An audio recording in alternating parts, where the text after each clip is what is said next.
really very interesting things about artificial intelligence. We're going to continue diving into this topic. And so to start with, we will have a keynote presentation by our resident coordinator of the United Nations. So I'm very happy to invite Mr. Tapan Mishra, UN resident coordinator, to the stage to deliver a keynote. And he comes from the sector because he started his career at Infosys in India. And we know it's a $100 billion export industry in the outsourcing stage. So please. Can I have a mic? I don't want to. Sambat. Please. Sambat Gano, Gluniman. How many of you speak Mongolian? Please raise your hands. I'm doing something like Georgie. Not too many. So, in every speech in Mongolian, start with a za, well. And then you say Sambats Gano for everybody and Sambano. So try with me. Sambano. Which is hello, right? So I have three options for you. In the keynote address, I have about 10 minutes, right, Martin? So 10 minutes, I want to do A, I have a glitzy PowerPoint. B, I have a long, boring speech. 3, I have a very interactive storytelling session with you, how the world works, especially with digitalization and innovation. Which one do you want to choose? C, the third one. All right. Okay, let me take away the PowerPoint presentation of the speech. I'm going to tell you 3 stories because I believe the stories are very powerful ways from generations to pass on the key messages that you learned about everything in your life. So I'm not going to tell you the whole stories. It's going to take a long time. I have 10 minutes, so I'm going to give you glimpses of these stories.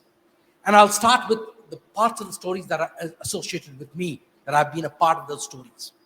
As you said, Martin, I work with a company called Infosys in India, which is a billion-dollar company today. Their market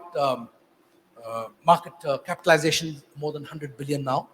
But let me start the story from 1981.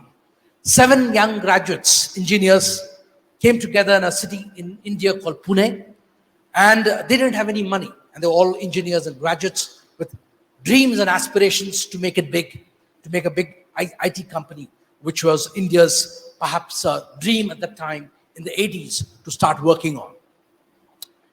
They didn't have any money, so the leader of the pack, N.R. Narayan Murthy, his wife used to work for a bigger company called Tata's, and he asked her for some money and savings. And she gave all that she has, about 10,000 Indian rupees, which is about $250 at that point in time.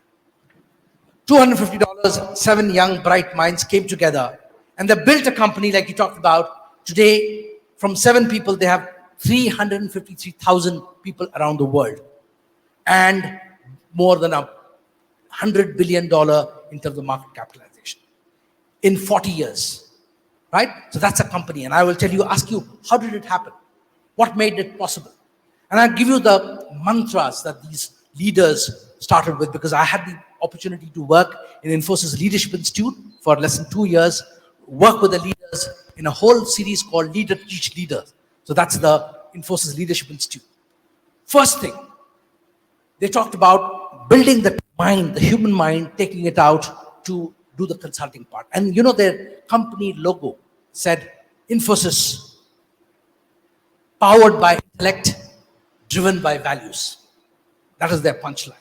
And they were doing consulting in 2 parts of the world, the Americas and Western Europe. That's where the money was. And they followed that in terms of consulting experience with IT. They started a model called GDM, the Global Delivery Model, because putting their employees to work in these American and European countries was very expensive. So therefore, they used the capacity back home in the global delivery centers back in Bangalore, Pune, Hyderabad, different parts of the country in India, which is much cheaper than operating in the US and Europe.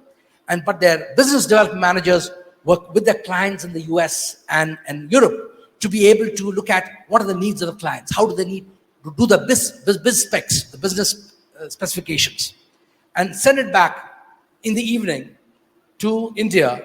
And overnight, which is a day in India, they would work, and by morning back in the US, they would have the codes and the solutions ready. The turning time was very, very fast. Innovation. How they moved from delivering at the site to delivering off-site and having a global delivery model. Big innovation change, which was very cost effective. The costs came down tremendously, and they were able to create a huge market for themselves, and they grew exponentially. Second, the principle they had is called PSPD. Predictability, sustainability, profitability, and de-risking. 4 principles put in together as a kind of mantra. And they did that very meticulously to make sure that business and driven by values, ethics, and making sure the standards were there. In everything, they made sure, whether it's the campuses they had or every way that they presented themselves, excellence in how it was presented in terms of quality and yet bringing in the cost competitiveness. The third was ESOPs, employee stock options, making every employee as a partner and a shareholder, so that if they were not working for a salary, they're working for their own commitment to earn more revenues for the company and revenues for themselves. And that was the whole motivating drive. So this company has grown tremendously, but based on those values and driven by intellect. So just to tell you, I will step back and say that it is one of the biggest IT companies, the second largest in India and globally also. And today, I think with 350,000 employees all over the world, they're making a huge impact in terms of the ICT, information technology and communication world in the world. And I've been very privileged to see that. So that's one. And I'll come back with the morals of the stories later at the end. Second story. My favorite place where I worked before was the Korean Peninsula. And I know there are Koreans here, and they can supplement and add to the story at the end or contradict me if I'm wrong. In the early part of 1950s, the Korean War, 1950 to 53, 3 years of devastating Korean War, where the Republic of Korea, which is in the south, was in the ashes, completely devastated, and they had to start from scratch. The GDP per capita was about $67. In the 2 decades, they worked very hard, and we heard how they, including human hair, agriculture, other minerals and resources they were working on. In the 70s, their GDP per capita was about $225, right? And then from the 70s, they moved around, changed gears, moved to light engineering and heavy engineering, and really investing both in import substitution and export development marketing.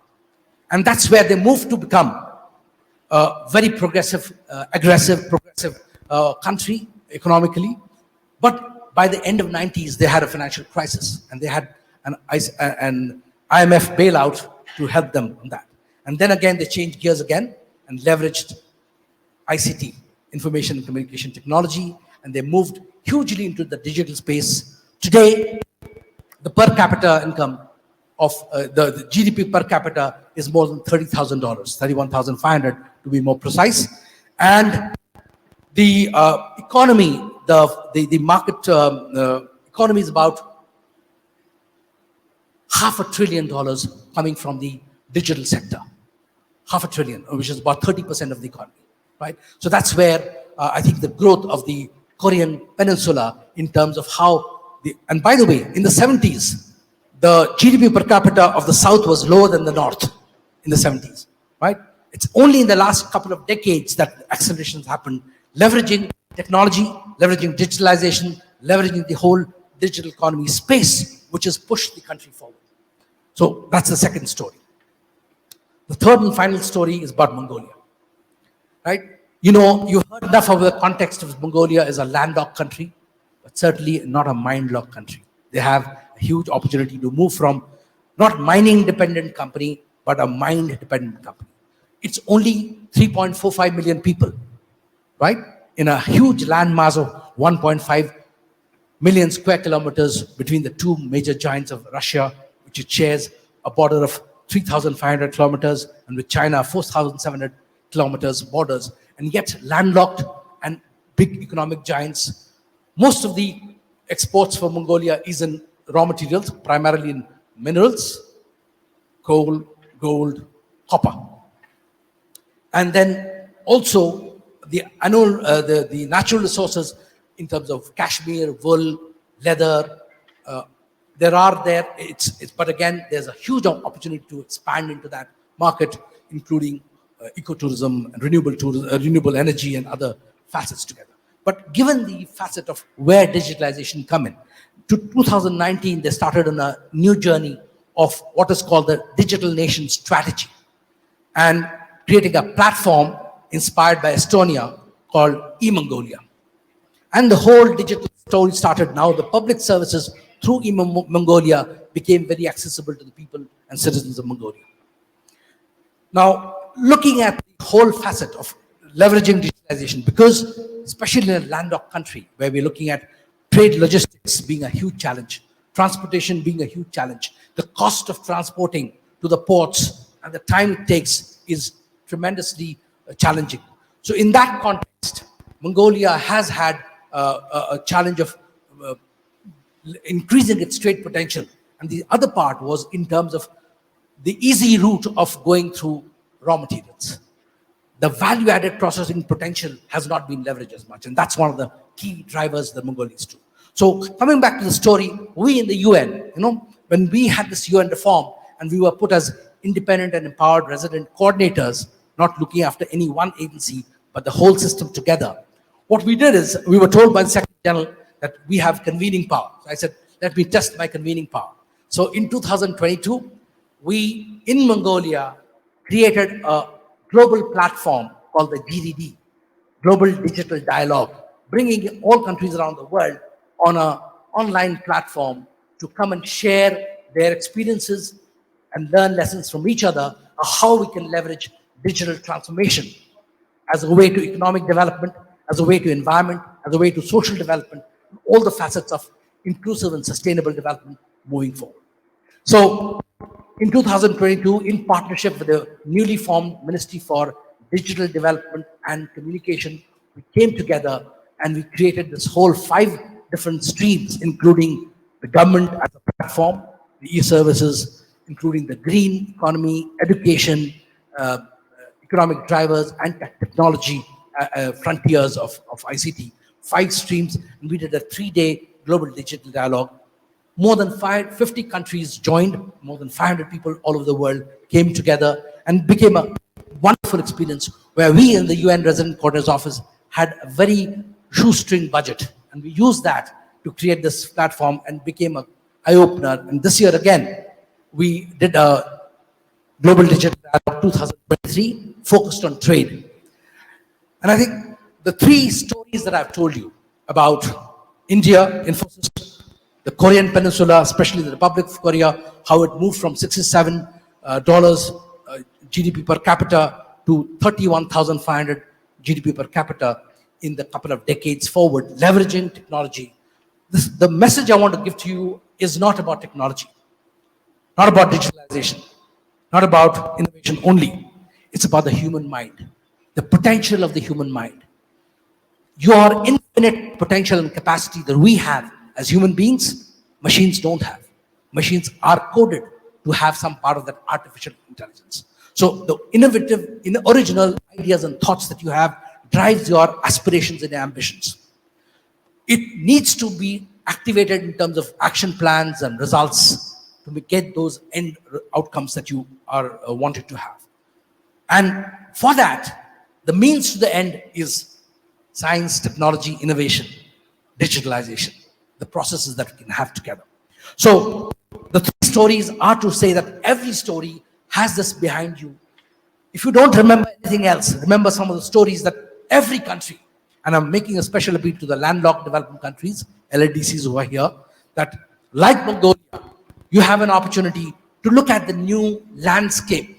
And today the trade and export strategies that we're going to create is going to look at the potential we have, the opportunities we have, and how we can leverage those opportunities, how we can overcome those challenges, how can we de-risk ourselves.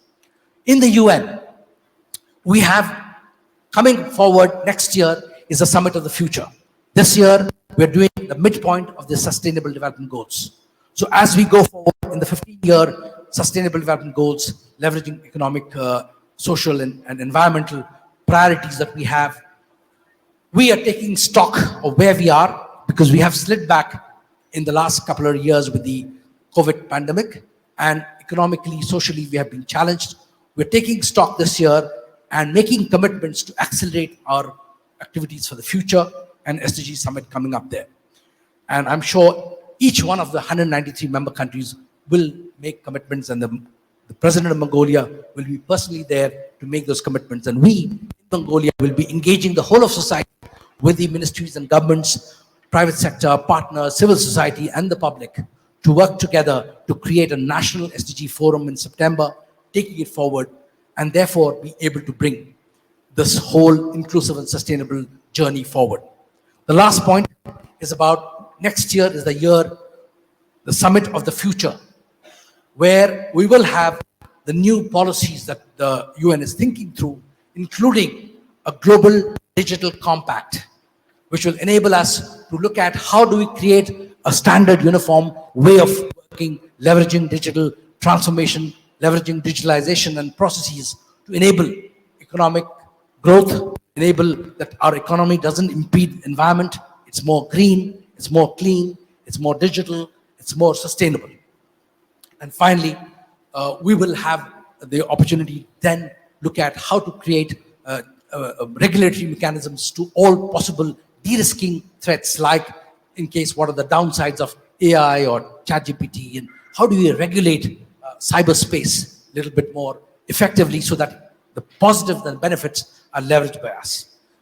The key to this is making sure that we use the human intellect, the human mind, and the human aspiration forward.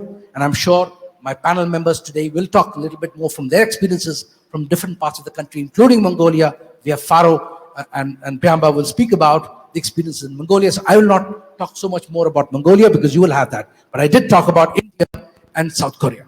And with that, I want to thank you for your attention. And I hope this inspiring session now will bring the new facets of digitalization, leveraging local innovation. Thank you very much. Sansak. Thank you very much, Tapan. This was a very inspirational speech, and I think it was required because there is a lot of anxiety around the topic of artificial intelligence, replacing jobs, destroying jobs. So we all believe, of course, in creative destruction. So one job will be replaced by another, and we all cross our fingers, of course, that this will work again this time. So it's not just about AI, it's also about other aspects of digitalization that I'm pleased to gather this morning, the panel that is consisting of representatives from different continents, different countries, different genders. And so I'm very pleased to call to this stage our panelists from the Philippines. Celeste, please come to the stage. A round of applause, please, for Celeste. Celeste is let me just find here the list. Yes, almost there, yes. So Celeste is our Head of Policy and Regulatory Affairs at IBPAP, the IT and Business Process Association of the Philippines. The Philippines, as you know, is just behind India in terms of the size of its outsourcing industry. Celeste will tell us a little bit more about it. Ibrahima Noor Edin Diagne, the CEO of Gainde 2000. There he is. Always coming from where you don't expect him.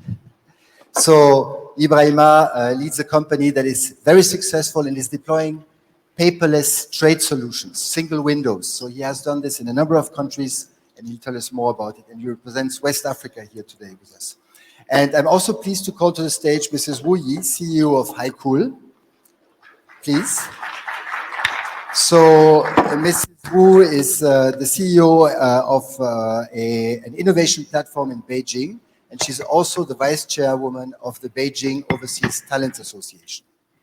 Now, last but not least, Mrs. Byamba Jargal Ayushejav, chairwoman and founder of the Faro Group and director of the ICT and Digital Economy Committee at the American Chamber of Commerce in Mongolia.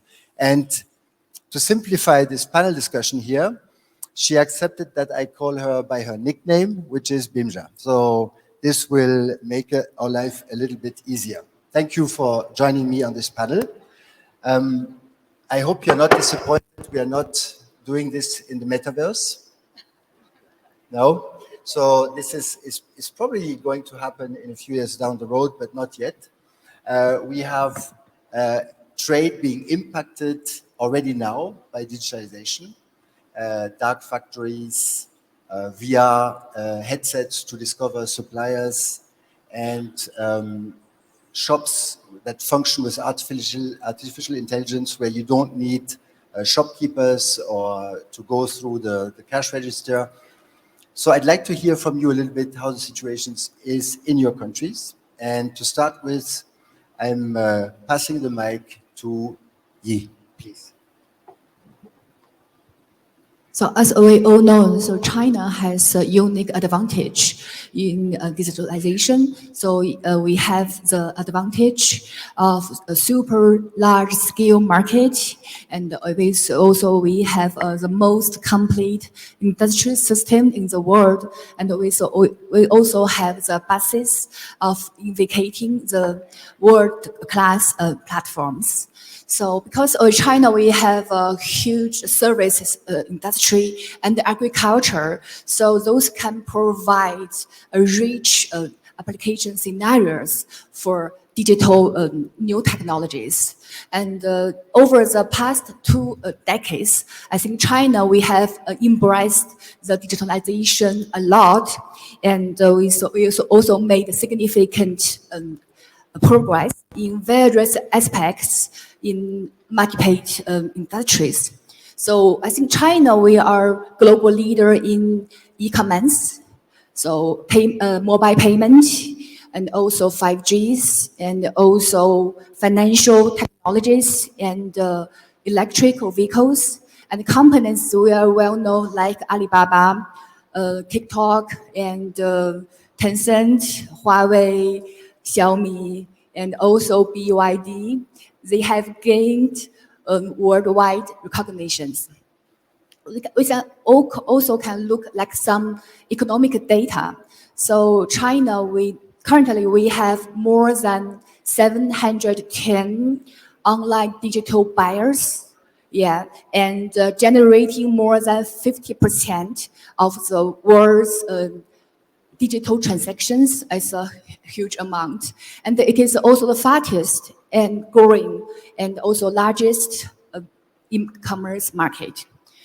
And also, I think from the perspective of an ordinary consumer, and I would say our daily life is surrounded by digitalizations from the tip of the tongue and to the fingertips, from the field to the factory, and from the ground to the sky.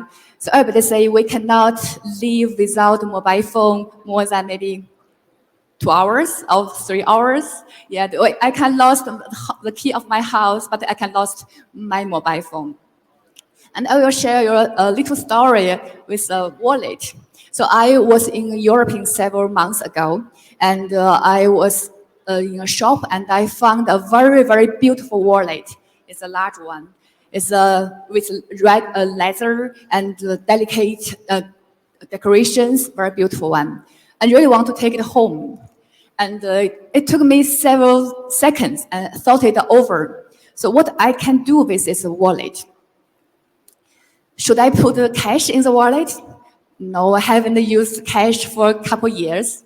And should I put my Visa card or my bank card in the wallet? No, I have the apps of all the banks. So every day I can transfer 1 million RMB by the apps, so I don't need to use the cards. So I should put my driving license in the wallet. No, I don't need to, because I have the software 12123. It's produced by the government side. So if I have any problem on the road, when the policeman come to me, I just show them the screen of the digital code of my license card. So should I put my medical insurance card in the wallet? No, I don't need. When I go to the hospital, I just use the insurance code in Alipay, and I can pay the bill on the machines, everything down. So I should put my membership cards of restaurants and shops in the wallet? I think no, because when I go to every shop, restaurant, I just let the cashier know my telephone number. So in China, your telephone number is more like an ID. You can do everything with your telephone number. And if you want to log some system, you just get a message and you let the cashier know that is done. So even when I want to buy a train ticket, several years ago in China, if you want to buy a train ticket, especially in the Chinese festival, it's really, really hard. You have to maybe get up at 5 or 2 a.m. and to try to get a ticket. But nowadays you don't need to. You just watch your phone and be careful about the time the train system will release ticket and then buy a ticket. And even you can put your food on this app. So like if you want to eat KFC, you can place an order on the app. On the app is 12306, the app's number. Okay, then we'll get your ordered hamburger at the next station. It will deliver by the attendants of the train. So I think everything in China is so convenient. If I have to give a score of the convenience of our daily life, I would say it's a 10 out of 10. maybe later it will be 11 out of 10, but currently it's a 10 out of 10. And this is all about the daily life. When we're talking about the mode, how the company runs their way, I think all the Chinese companies, they realize the importance of digitalization. They build their, maybe not app, but they need to build their WeChat, their little software. They need to connect with their clients. Everything is a digitalization. So I think it's common sense. So I think it's easier for a software engineer to find a job in China.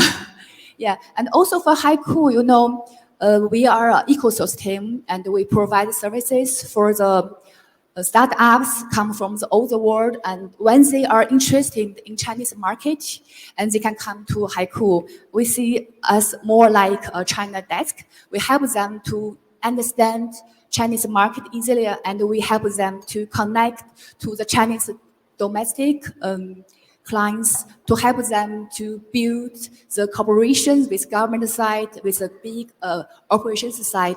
But we do all the things. It's also on internet. We use the digitalization method help us connect with startups from European, from American. So everything we do, because we have a platform, is also a digitalization platform. And also we help our startups. For example, I can give you a little example.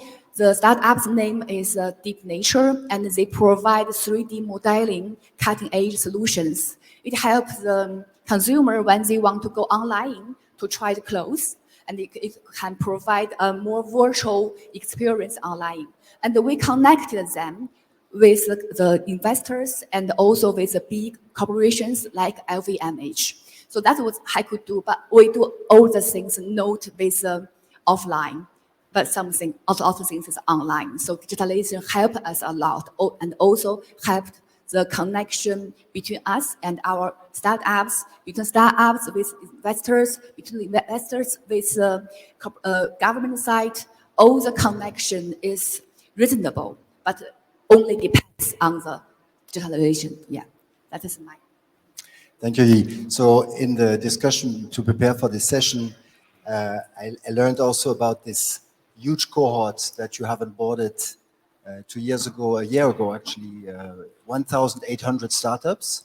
And so all of them get access to a space where they can start operating. They get also access to advisory support, coaching, opportunities to network.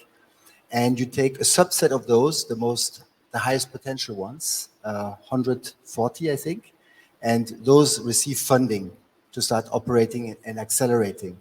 So this is a very impressive approach because of the size of the cohort. I think that's really a very specific aspect. And it's going to be interesting to hear you a little bit later also on what is left, because when we listen to you, we could get the feeling that everything is already done in terms of digitalization. So it would be interesting to see, where you see the next frontier technologies being deployed, but we'll do that at the end of the discussion. So I'd like now to pass the mic to Celeste. And Celeste, please tell us a little bit about the situation in the Philippines. Thank you, Martin. Maybe I'll start with a general statement just so the audience understands the general situation. The state of digital transformation in the country is steadily progressing. China is impressive in the Philippines with 116 million Filipinos as of January 2023. Internet penetration is around 73%. And I guess it's the rollout of infrastructure that is a little challenging. We are a country of 7,100 islands, and there's more if it's low tide. And therefore, the providers find a little difficult to reach certain islands to provide internet connection. But it is increasing, it is growing. The second factor probably that will show that, digital transformation is progressing is in terms of e-commerce. During the pandemic, this is a subsector that has significantly grown. And there are statistics that say that in the next 2 or 3 years, it will be an increase of 28 billion US dollars in terms of e-commerce, coming from a bigger retail market of more than 70 billion US dollars. So that is also promising. A third area that is measured is digital payments, and this is actually being encouraged by our central bank. And the figure that they tell us is that there is now 66% use of digital payments when there was, I don't know if it is the population distrust in terms of using digital payments before, but the pandemic changed all that. The fourth aspect that shows growth in digital transformation is in health technology. And we used to like queuing to wait for doctors for consultations, but because of the pandemic, nothing of that was happening, and therefore we had to accept that our consultations should be done via telemedicine. So these are 4 aspects that have grown significantly in the Philippines. I think an area that needs a lot more acceleration is in terms of dealing with government, transactions with government. Our president just 3 weeks ago actually launched what we call the eGov Super App, because even if people are already used to digital transactions in government, most government offices need to be sort of done with face-to-face transactions. And therefore, this eGov Super App intends to put together all of the government agencies that are already ready with online services, and that's going to be a huge challenge because there's thousands of government offices, including LGUs. Some are ready, some are not, but the eGov Super App was launched so that there's a starting pad that people can already try using, and therefore that's also promising. But I hope you don't mind. I am going to share a little more encouraging news about digitalization, and I'd like to flex a little about my industry. I represent the IT and Business Process Outsourcing Association of the country. We are the association that promotes the development of this sector that has significantly grown in the past 20 years. A relatively young industry. When we started, there were only 3,500 FTEs or employees recorded in the industry. And now we are 1.6 million strong. And In terms of economic contribution, we are regarded as a major pillar of our economy. In terms of service exports, we contribute 32.5 billion US dollars based on 2022 year-end figures. And these are things that happened because of ICT, because of technology, because of digitalization. The services are delivered to our clients in different parts of the world using these technologies, and therefore we see that our industry is really contributing to the digital transformation of the country. Our employees are trained to use these technologies, and therefore they are able to spread the benefits of digitalization in their own families and in other workplaces. So I think that with the size of our industry now, which is expected to grow by 1.1 million more jobs in the next 6 years. The lessons of Professor Kai, I am very encouraged that, even if there's going to be disruption, he says that, we can adjust because there's enough, I guess, room for our people to upskill and reskill so that the next 1.1 million jobs are not in transactional or repetitive tasks. We know that these are going to be jobs of the future that will use AI, that will use a lot of other technologies, RPA, machine learning, and all that. And this have already been happening in the country even before the pandemic. And maybe just one last point, Martin. In our industry, I guess the good example of how digitalization is happening for the good of people is in our healthcare BPO subsector. We have this service that is called teleradiology. I know this is being done by most of the BPO sources, but this is where the images from countries like X-rays, MRIs, all of these things are sent to the Philippines, and these are read by doctors, the radiologists, for initial analysis and sent back to origin. That's one of the services under healthcare outsourcing. The second is what we call patient monitoring, and these are patients. The patients are customers of our clients, of clients of BPO companies.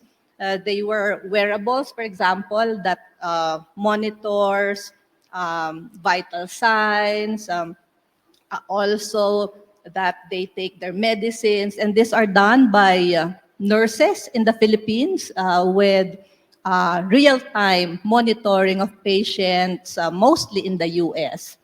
And so I guess what we're trying to say here is that with digital tools, we are able to do a lot more things, more complex things, higher value things that will support the growth of our industry, and that in the next 6 years, from $32.5 billion,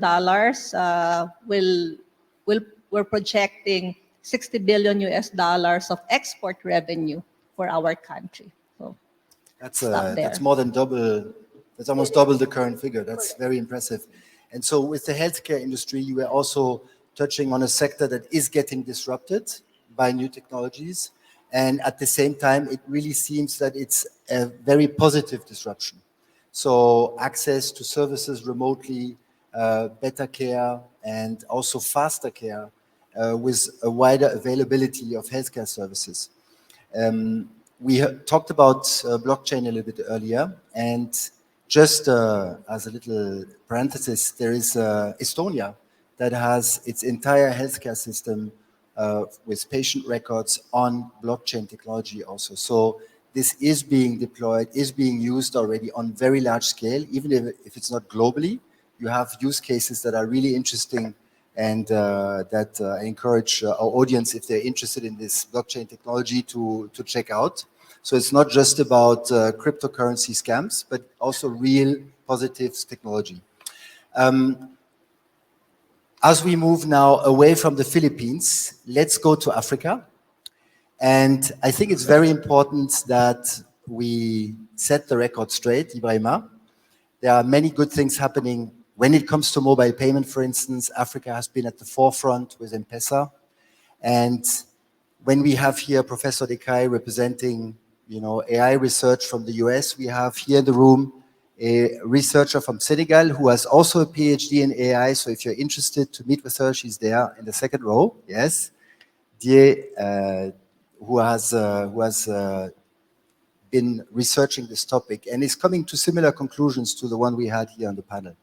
So I'd like you to tell us a little bit about the situation in Senegal, West Africa, French-speaking West Africa. Ibrahima, over to you.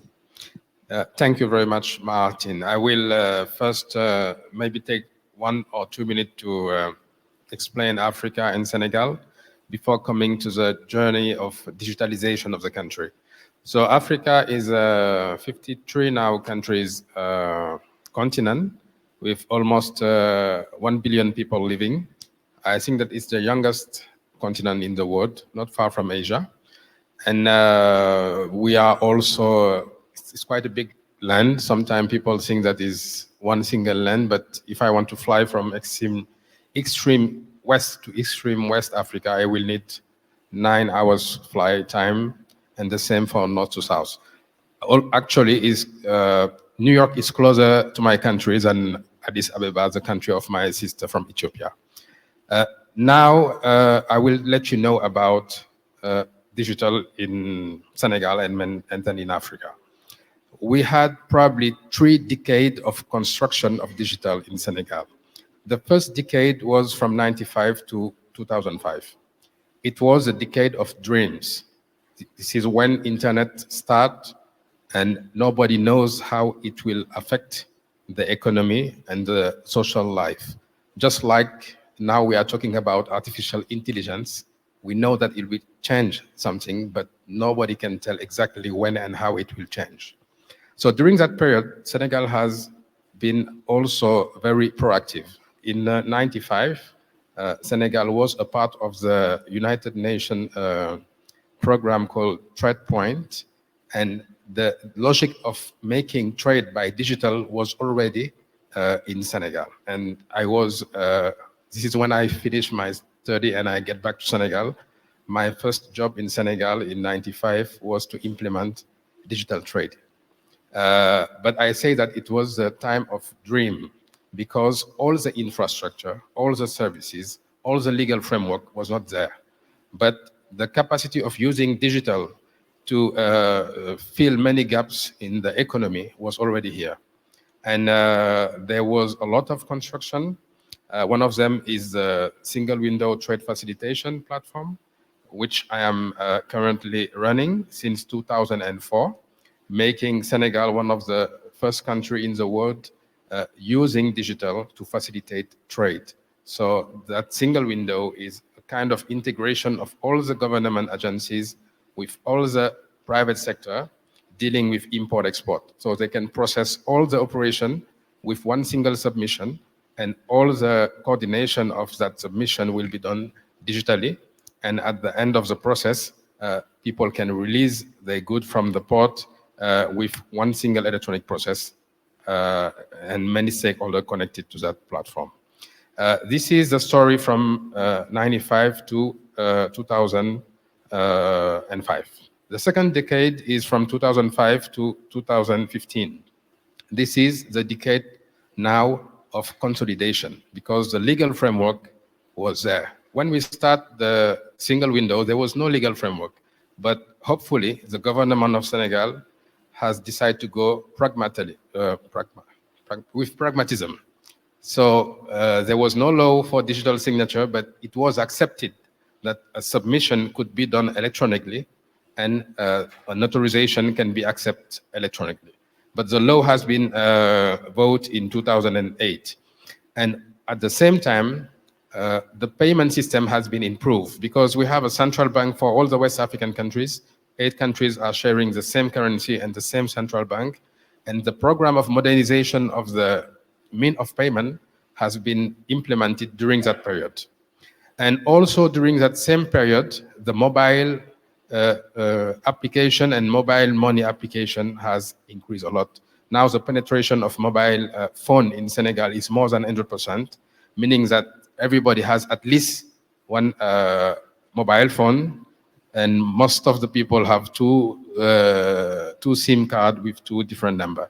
But also, because M-Pesa was implemented in Kenya, one of the first mobile payment system in the world, and it has also been disseminated, not with the same branding or the same company, but all the telecommunication operators, thanks to the 3G and 4G, has implemented mobile payment with a very high rate of success, because now most of the transaction in the country on the C2C and for the SMEs is done by mobile payment money. We have at least 2 to 3 major system of payment, but more than 20 other systems that are specialized in some area. So during that period also, we can say that the government has also considered the digital as an accelerator for the development. And now I will come into the 3rd decade, the one starting 2015, yes, and will end in 2025. And that decade is a decade now of appropriation. Now in Senegal, you can find many startups working in many different areas of digital commerce, digital e-health, agri-tech, so many. And there is many institutions that has been implemented, some by the government, some others by some donors agency or any other organization, to promote an ecosystem that will allow any young entrepreneurs to try to do business thanks to digital. There is another factor in the decade from 2015 to now, is also the development of the social network worldwide. And the social network has played a very strong role connecting people and allowing C2C, consumer to consumer commerce, to be very developed in the country. Because you have, maybe we don't have statistics, because C2C is very difficult to track in terms of statistics. But so many people are surviving or are getting revenue using C2C, because you have the mobile payment to receive payment. You have now the logistics that is organized through many platforms. We have the equivalent of Uber in many kind of delivery system in the country. So if you can have a delivery system that you can use, you have a marketplace with the social network, and you have a digital payment system with the mobile money, you can do any kind of business. Unfortunately, you can also do illegal business because the social network are not controlled as it should be. So this is the decade now where everything is possible, and there is so many startups in Senegal doing business inside Senegal, outside Senegal, but also something very important. Senegal has a very strong diaspora in Europe, in America, in many regions of the world, even in Africa, because some people think that the migration is always to Europe or to America, but the biggest migration in Africa is inside Africa. And after that, you have migration in Europe and in the US. But that diaspora has a very strong power, because if I take a country like Senegal, the amount of money that is transferred from the diaspora to the country, from Africa, from Europe, from America, is close to 20% of the national budget.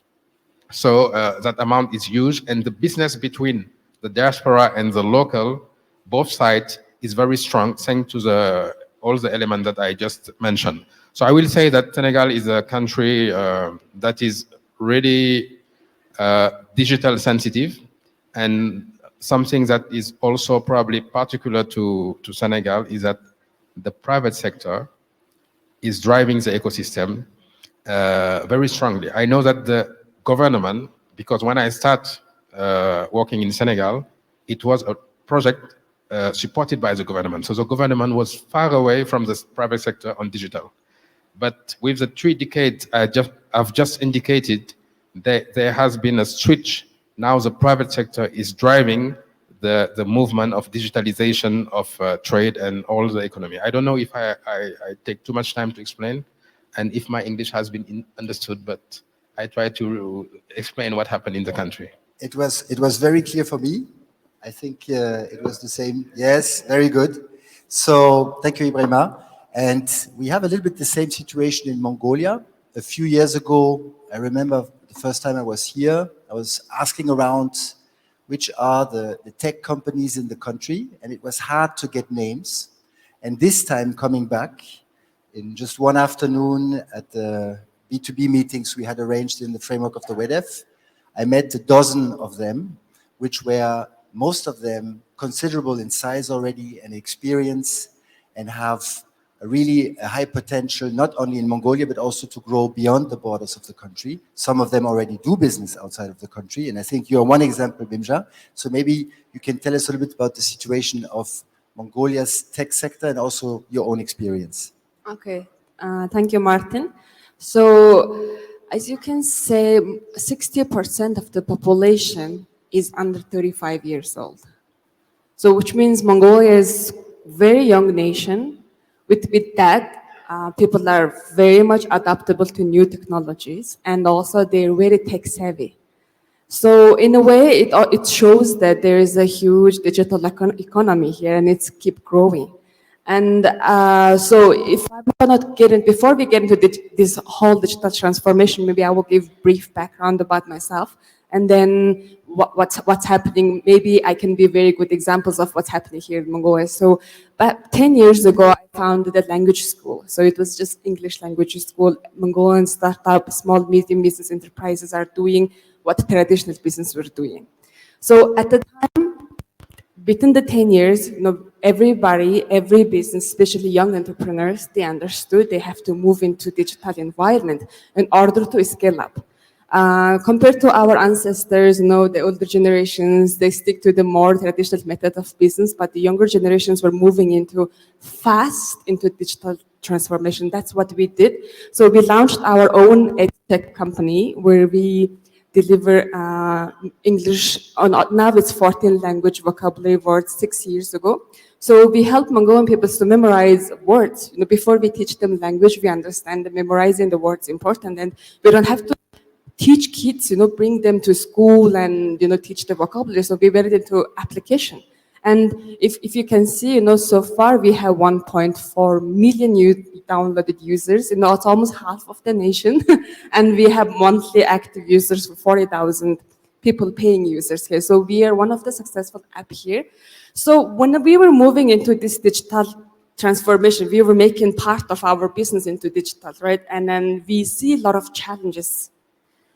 We see a lot of lack of digital literacy. So people are losing their private information. People are losing their banking information. People are not being able to use their email appropriately. When you have 1.4 million users, my understanding when I was setting up a technological business was connectivity, infrastructure, like mobile penetration, but whereas we had all of that, it's just that lack of using technological devices were missing. So that's when we founded Farah Foundation 6 years ago to deliver digital literacy skills among public. So far, we have reached 44,000 citizens here in the country, and not only in the city, but among the countryside. So while we reaching out this people and students and teachers and digital literacy, we realized that, it's not only because technology will keep on advancing and faster, with blockchain, with AI, even with metaverse and everything, it's very hard to keep up. So it's very important for the young nations like us to be educated, and also we have a critical thinking while using those devices to protect their safety as well. So in a way, a lot of businesses, we have our own Uber version UbiCab here. We have our own iHotel version TapaTrip here. We have our own EdTechs here. So fintechs as well. So most of the industries are moving in digital transformation, but I think we've also seen the gray area of education, educating nations into digital transformation. So people can be safe online and people can, not lose their information. So in a way, Mongolia is also keeping up with the different countries, compared to our neighbors, China, compared to our other friend countries in different continents, we are still getting there. But beautiful thing about technology is, we are starting from same place. We're not starting from different, start. So we're starting from same place, and then obviously we're dealing with emerging technologies like AI, emerging technologies like blockchain. So in a way, we're very optimistic, and also a lot of young generations start speaking English here. Back in days, older generations, our parent generations speak Russian, but now if you just go around one neighboring condos or wherever, you can see a lot of young kids speaking English. So it also helps them to advance into digital transformation and also make them be, happy users of technology. So in a way, I think we're doing pretty fine, and government also put the goal ahead to be a digital nation since last year, and they've been doing amazing work with e-Mongolia, e-business, all these e-service platforms, which also encourages public to use digital devices, and which also encourages them to be tech savvy, have the digital literacy skills as well. So it's very integral to all of this, like digitalization, education, healthcare, finance, insurance, all of this industry combined together to, prepare the users, prepare the citizens. So in a way, it's not only, when it comes to talk about digital transformation, it's not only the IT industry that is responsible for it. It's all other industries are combined together, collectively tackling this issue. And also, lastly, I sit in director of ICT and AmCham committee. We do have a lot of companies, private companies, who works on blockchain, who works in social media, who works in application mobile development, web development, AI, machine learning. So in a way, as a collective group, working with government, we try to approach these things from the policy perspective, not to overregulate, not to also leave us behind. So in a way, it's very important. Because as a Mongolian people's nature, they're very individual, because we have this nomadic culture, we have this vast land, everybody can just move from one place to another. So we are very individual. So I think what we can see from this digital transformation is the countries becoming very united. So in a way, these kind of disruptions happen here in Mongolia like any other countries, and I'm personally very optimistic about the future in Mongolia. So that's what I would like to say, and over to you. Thank you, Bimja. So the future of Mongolia, we will talk about a little bit later in the third round of questions. But now let's go back to the topic of AI. As I said earlier, it's really something that everyone is talking about now. It makes the headlines almost every day. And I think China is one of the countries that is extremely advanced in these areas. Actually, there's the US and China that are really dominating research and also application of this research. The number of patents that our colleagues from WIPO have been documenting, tracing, has been growing exponentially since the beginning around 2012. And it's mainly coming through firms in the US and in China, as well as research institutions. So I'd like to hear a little bit from you, Yi, if you can tell us some highlights about how artificial intelligence is being used in your country. Yes, and I think over the past decade, so China has built a solid foundation to support AI technology. And I think we also make significant contributions to the development of AI, not only nationally, but also globally. So according to Stanford University Index, so China ranks in the first three places. So among the whole global AI progress. Yes, and also one can see another number. So when we talk about investment, so China attracted totaling a massive 17 billion US dollars for AI startups. So this is more like 1/5 of the whole global private financing. There's huge money. So in China, a lot of AI startups, a lot of AI investments, everything is around AI. And I think also the adoption rate, when we're talking about AI adoption rate in China, so I think it's financial and also retail and also high tech. These three sectors, when we count them together, is more like 1/3 of Chinese AI market. And all of these things, I think, is because the Chinese government, they have recognized the strategic importance of AI at an early stage. I think maybe 15 years ago, they realized the importance. And also they provide a lot of support policies, also financial incentives, also investment, and to promote the research, the development, and the commercialization of the AI technology. So include as tax incentives and the research grants, direct investment, and also in subsidies for the startups and the projects.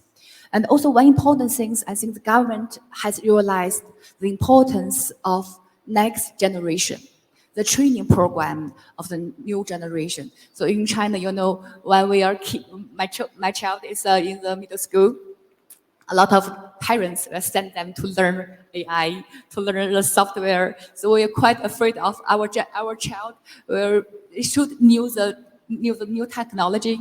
So, and also the government, they encourage the establishment of the AI institute in the university.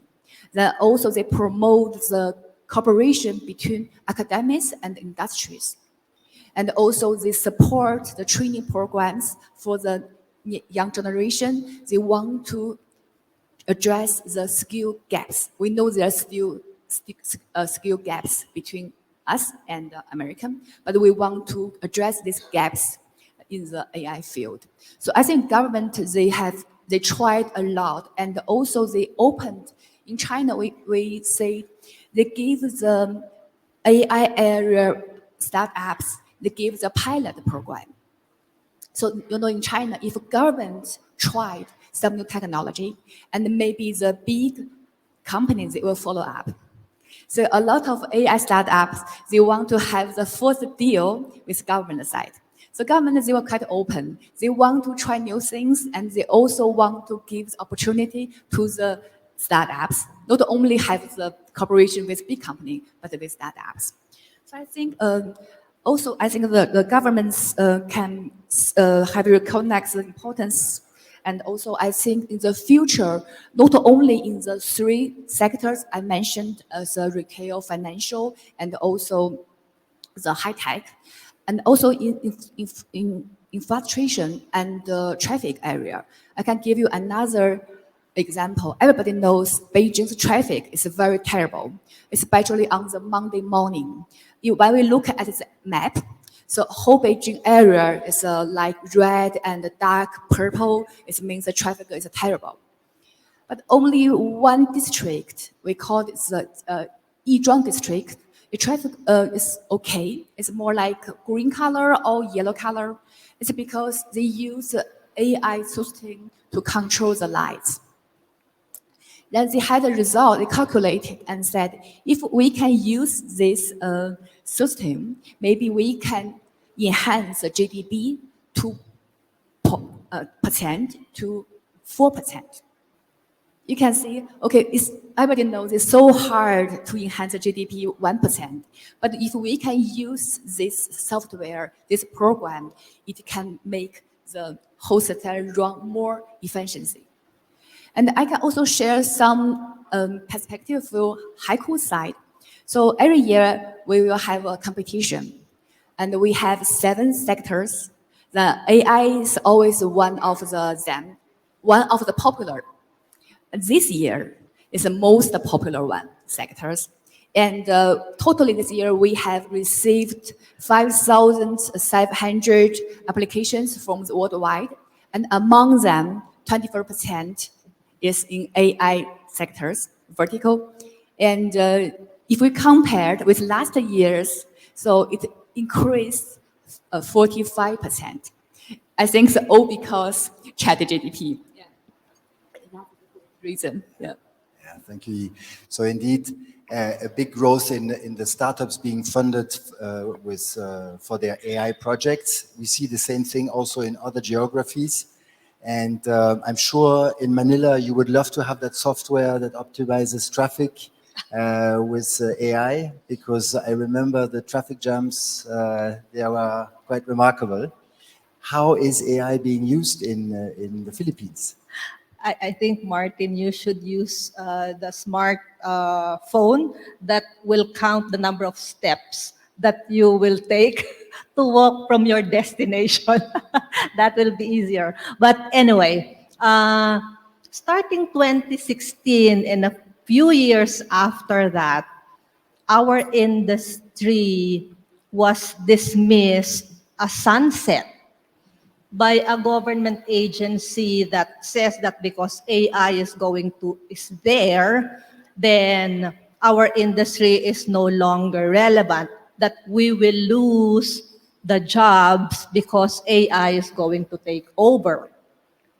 And it was a lot of lobbying from our industry, explaining to government what the situation is and how our industry is adapting to these changes and improvements in technology. And there's no way that we're going to let ourselves be sunset if they just stayed with their position that we are sunset. We wouldn't have added 600,000 more jobs into this industry.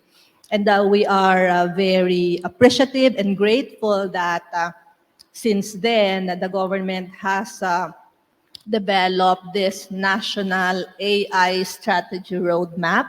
It was launched in 2020 to make sure that we're able to sort of maximize the transformative potential of AI and the applications that can be done for improvements in a lot of other things. So that's one major government initiative.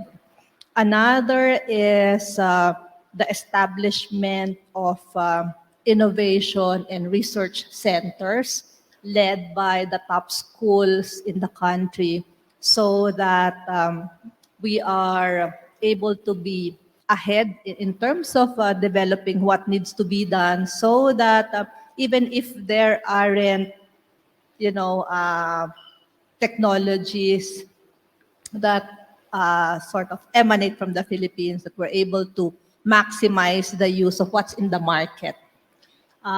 In terms of our industry's contribution, IBPAP makes sure that we are able to create awareness among our members on the initiatives of government and how we will be able to take advantage of that. In terms of support to BPO companies in the Philippines, we have lobbied with government so that the use of technologies like AI can be incentivized more. If, for example, BPO companies use the traditional ways of delivering their service, they will still get benefits, but it will be lesser than those who use the higher technologies like AI. And we've been successful in doing that. We also make sure that our SME members are also abreast of these developments and the resources that are available to them if they need to, for example, upskill, reskill some of their people so that they are ready for the jobs of the future. We also ask our big members to have sharing sessions in events that we organize to share what they are doing in terms of the AI technologies that are internally applied. And some of them are willing to share applications with industry in general so that we all progress towards AI adoption. But I think the point that I have to make is that even before this big noise on AI is there, many of our members have already been using AI in their own ways, depending on the types of clients that they have, the types of services that they deliver. And this is a simple example that I am going to share, and I'm technology retarded, so I will share this in very simple language. So there's this company whose clients are the biggest publishers in the world. And so the typical material that they handle are manuscripts of journals or books published on scientific, technical, and medical fields. And therefore, part of what is typically done is copy editing of these manuscripts. And one chapter, for example, of a manuscript can take a few hours for a copy editor to do. And that company developed this tool, fed tons of data. I think it's called machine learning, if Professor Kai will not correct me. So loaded tons of data to the computers until it learned what we wanted it to learn. And from a few hours of copy editing and language polishing of a chapter, it came down to 6 minutes. So these are simple examples of how AI has been or is being adopted in the many BPOs in the Philippines. So Celeste, just for the audience also, because you haven't mentioned that, but this is an example from 2017.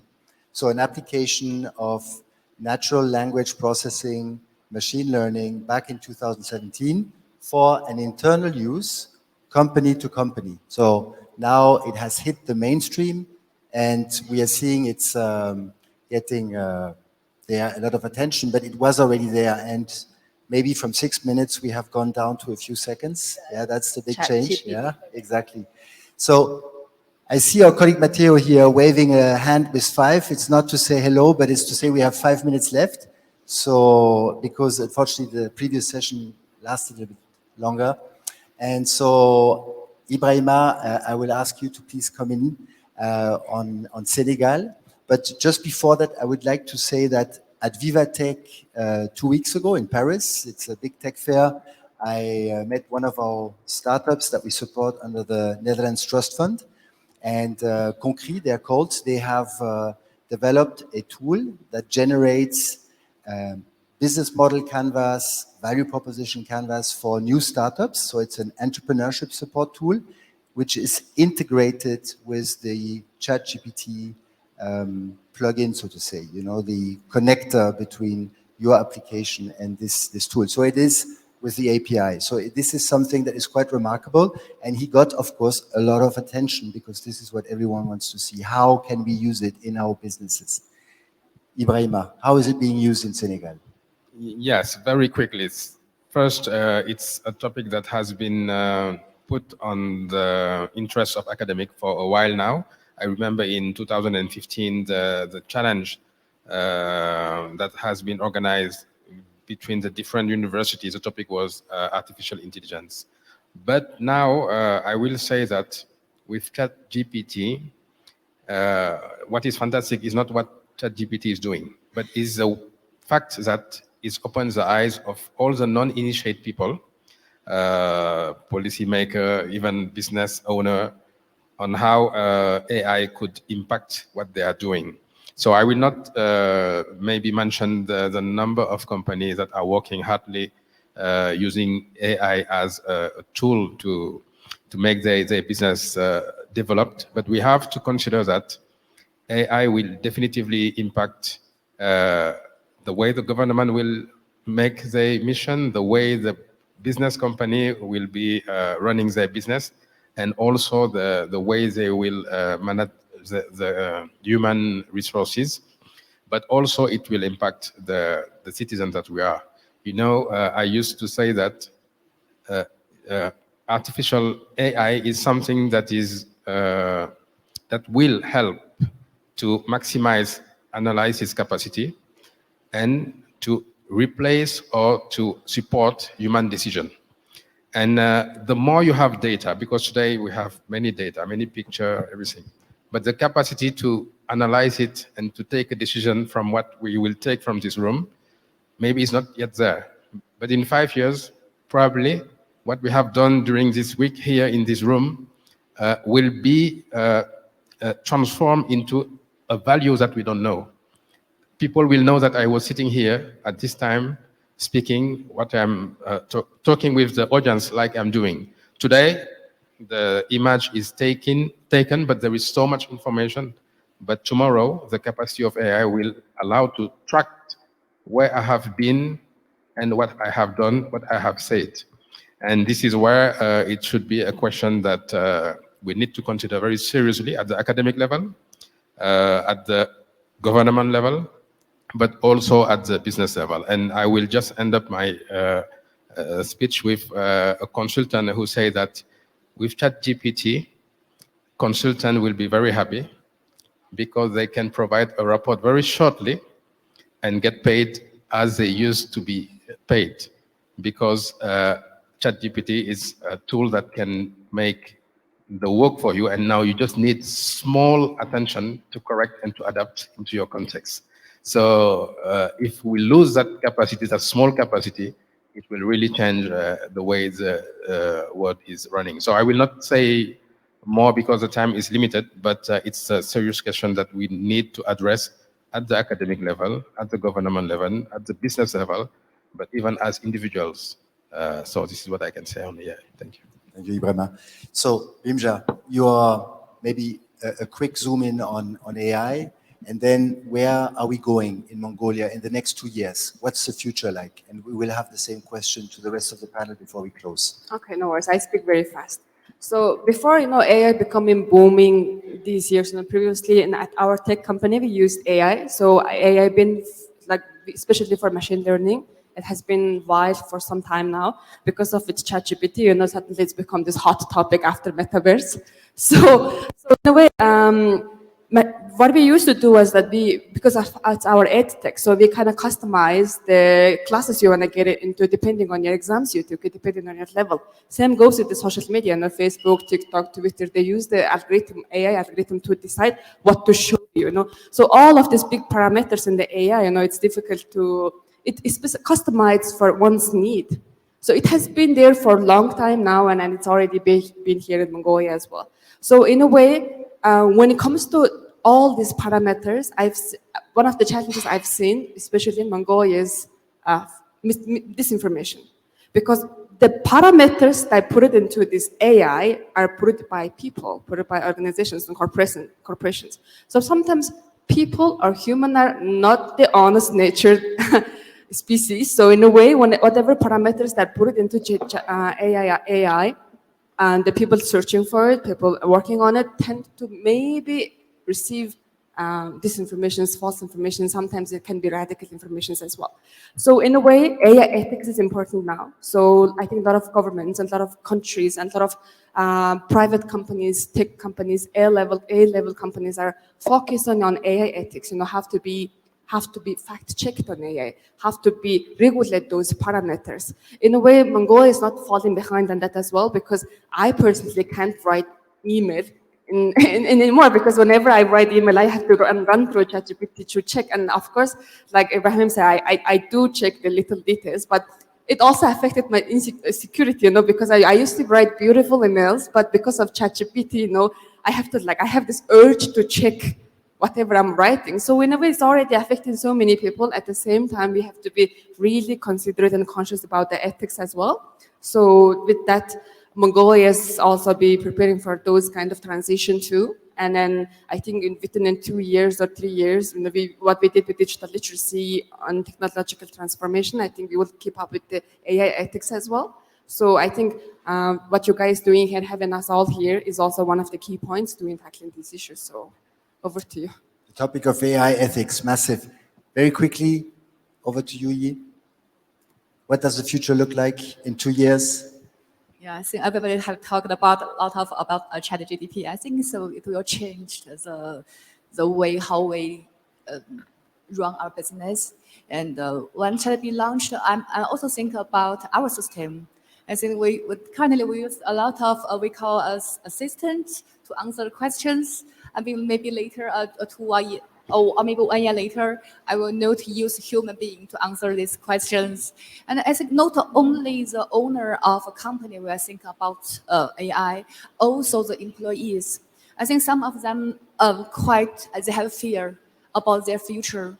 They're afraid of maybe 5 years later they will be replaced by AI. And also for the parents, I mean everybody think about which occupation is hard to be replaced by AI. What should my son or girl to learn? Yeah, I think it changed our whole society. It's not only business, the whole society. And we see okay, the changing comes, and also we have to build a world to protect everything.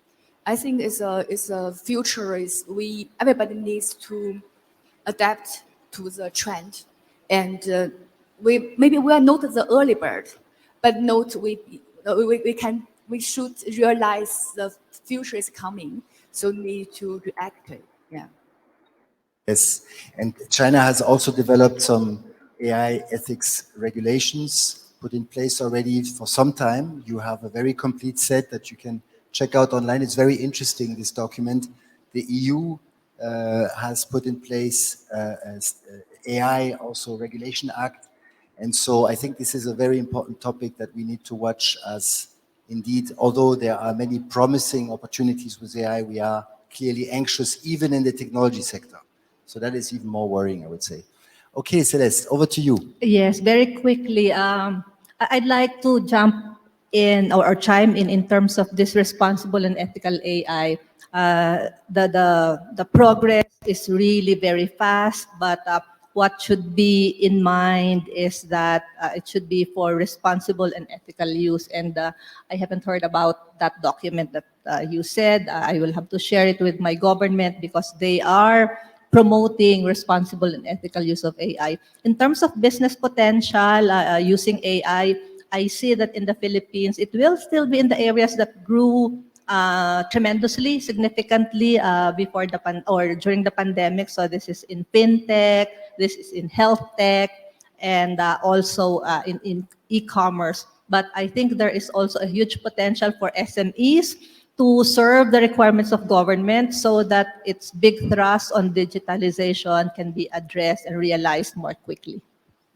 Thank you, Celeste. So these are the closing words for our panel. Thank you very much, ladies and gentlemen, for your attention. And I'm now very pleased to pass the microphone to my colleague Vanessa, who is going to come on stage with her panel.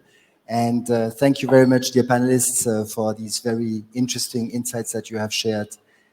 Thank you, and looking forward to continuing the conversation off the stage.